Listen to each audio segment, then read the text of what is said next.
Ngasi chathakhiba Parliament ki Lok Sabha mifamda Inner Manipur Parliamentary Constituency ki MP Dr. Angom Chabimol akoizamna Education, Women, Children, Youth amasung Sports ki matangda Parliamentary Standing Committee ki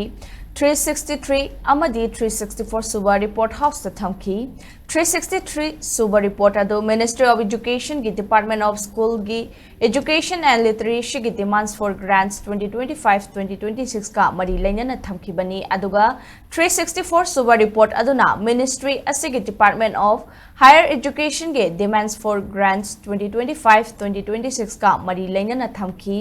Panbay Abadi Committee asigi observation da Manipur gi Dhanamanjuri University Rashtriya Uchchatar Shiksha Abhiyan Rusa gi Makhada UGC na Shakhangnaba leibaga loinana National Assessment and Accreditation Council NAAC fangdana leidi adum oinamag University asigi Makhada leiriba College mangadi Manipur University da affiliate tauringai matamda recognition fangki Dhanamanjuri University asigi thabak thauramda official singna tapthabadagi University asigi fellowship funding grants amadi scholarship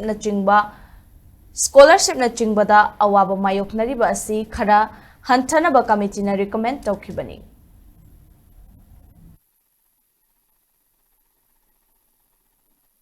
With your kind permission, I rise to lay the following reports in English and Hindi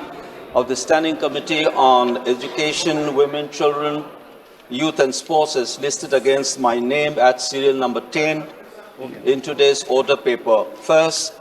363rd report on demands for grant 2025 and 26 pertaining to the Department of School Education and Literacy, Ministry of Education, and 364th report on demands for grants 2025 and 26 pertaining to the Department of Higher Education, Ministry of Education.